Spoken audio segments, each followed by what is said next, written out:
আজকে আমি মলা মাছ আদা জামির দিয়ে রান্না করব।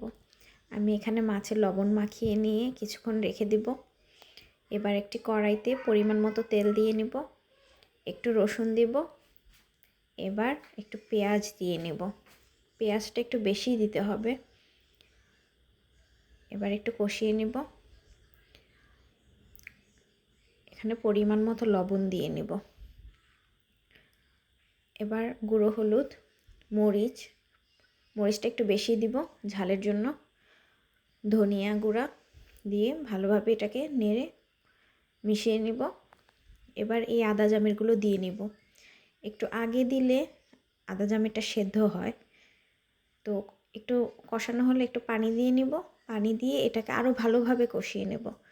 কেটে রাখা কাঁচামরিচ দিয়ে নিব। এ পর্যায়ে আমি পরিমাণ মতো পানি দিয়ে নিব। এ পর্যায়ে মাছগুলো ভালোভাবে ধুয়ে নিয়েছি। আমার এটা বলক আসার পর আমি মাছগুলো দিয়ে নিলাম। মাছগুলো দিয়ে হালকা করে নেড়ে ঢাকনা দিয়ে ঢেকে দেব। ঢাকনা উঠিয়ে দেখব মাছের পানিটা শুকিয়ে গেছে।